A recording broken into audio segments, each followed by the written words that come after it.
Ad, Woi, buka. mulai. Ah, Oke, oke. oke. Assalamualaikum warahmatullahi wabarakatuh. Selamat Waalaikumsalam. malam buat rekan-rekan. Salam sejahtera untuk kita semua. Yang saya hormati Ibu Ayu, selaku dosen pengampu. Hari ini, malam ini, kita akan mempresentasikan tentang sistem informasi panduan penanganan luka berbasis mobile menggunakan aplikasi LukaRes.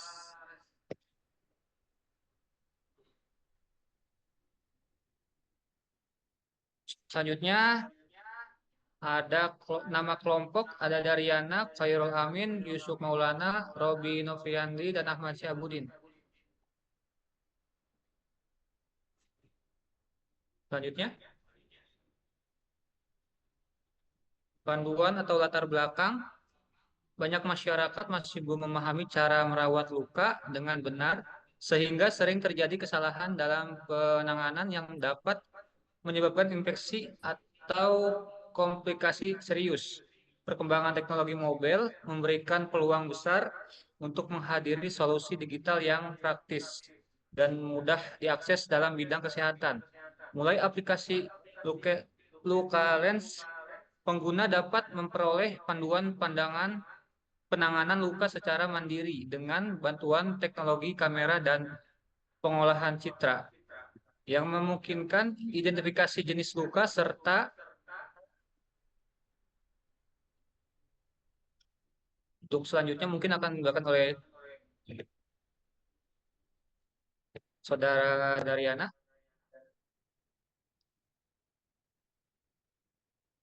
Oke, selanjutnya yaitu rumusan masalah. Jadi untuk aplikasi yang kita bikin yaitu adalah aplikasi LukaLens yang memberikan panduan penanganan luka ringan hingga sedang, misalnya luka sayat, luka lecet, dan juga luka bakar ringan. Untuk sistem tidak berfungsi sebagai alat diagnosis medis profesional, melainkan sebagai panduan edukatif dan pertolongan pertama. Aplikasi dikembangkan untuk platform Android menggunakan bahasa pemrograman Kotlin atau Flutter. Aplikasi membutuhkan koneksi internet untuk mengakses database, panduan, dan pembaruan informasi. Selanjutnya yaitu pengolahan citra luka menggunakan kamera smartphone dilakukan secara sederhana dengan bantuan algoritma klasifikasi berbasis citra. Misalnya model CNN ringan atau library TensorFlow Lite.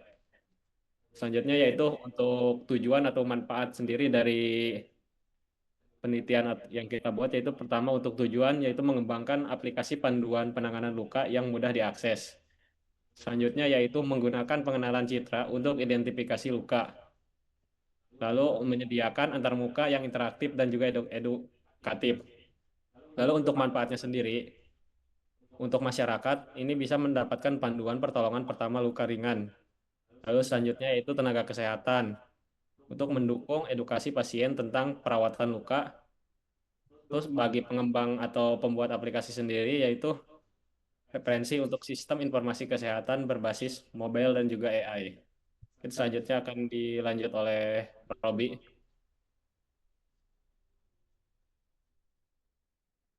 Baik, selanjutnya itu metode penelitian yang metode SDLC, pendekatan agil. Tahapan utama yaitu planning, identifikasi masalah, dan penentuan ruang lingkup aplikasi. Yang kedua, analisis, menentukan kebutuhan sistem dan struktur database. Yang ketiga, desain arsitektur dan antarmuka aplikasi atau Figma.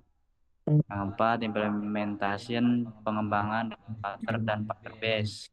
Terus testing, unit test, integration test, dan user acceptance test.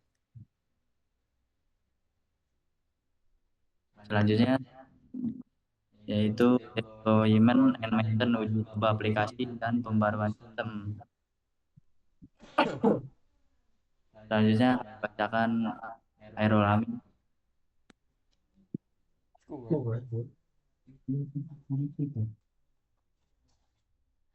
Oke, selanjutnya tools dan framework.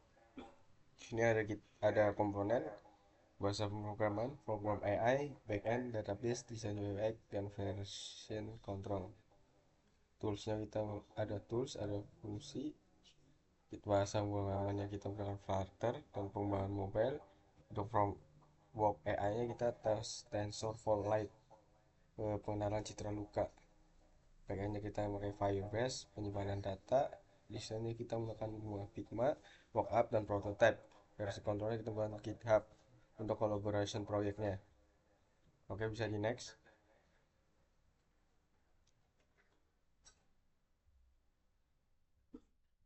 Yang selanjutnya review jurnal. Kesimpulan review ini, penerapan review sepakar efektif dalam membantu pengambilan keputusan. Luca Lens mengadaptasi konsep ini dengan integritas AI, pengelolaan citra, dan sistem mobile. Rahmawati 2022, sistem pakar pengolah penyediaan berbasis web, meningkatkan efisien.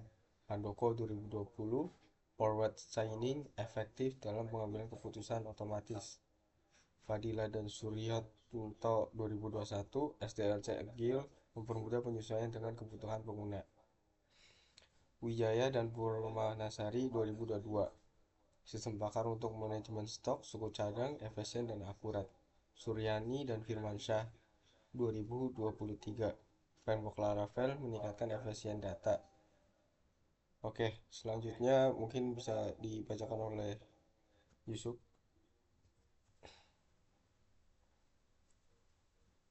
Baik, selanjutnya adalah akuisisi dan representasi pengetahuan. Nah, akuisisi pengetahuan itu jadi pengumpulan aturan medis dari sumber yang terpercaya Kemenkes, literatur medis. Nah, kemudian juga representasi pengetahuannya itu menggunakan basis pengetahuan knowledge base, berisi aturan dan fakta jenis luka-lukanya. Ini juga ada mesin inferensi. Inferensi menggunakan metode forward chaining untuk memberikan saran penanganan otomatisnya. Kemudian juga ada integrasi TensorFlow Lite digunakan untuk mendeteksi lukanya berdasarkan citra kamera tersebut. Next. Nah, kesimpulannya dari kami adalah, jadi aplikasi Luca Lens itu berhasil dirancang dan dikembangkan sebagai sistem informasi berbasis mobile yang memberikan panduan penanganan luka ringan hingga sedang. Nah, lalu penerapan konsep sistem pakar dalam Luca Lens memungkinkan aplikasi ini memberikan rekomendasi penanganan luka secara otomatis berdasarkan basis pengetahuan yang berisi aturan medis sederhananya.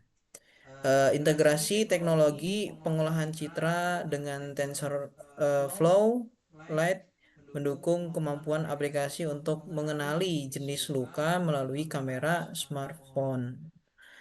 Hasil pengujian menunjukkan aplikasi mudah digunakan atau user friendly dengan antarmuka yang sederhana dan informatif. Nah, informatif dengan adanya aplikasi LucaLens ini bisa banyak membantu dan bermanfaat untuk banyak orang. Kesimpulan dari kami seperti itu. Eh, dari saya cukup, Bang Ahmad.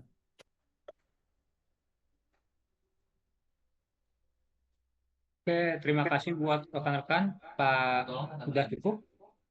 Ada tambahan mungkin? Cukup, Pak. Cukup ya?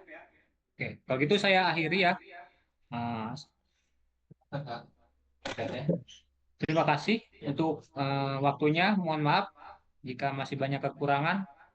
Nah, saya akhiri. Assalamualaikum warahmatullahi wabarakatuh. Waalaikumsalam Waalaikumsalam warahmatullahi wabarakatuh. warahmatullahi wabarakatuh.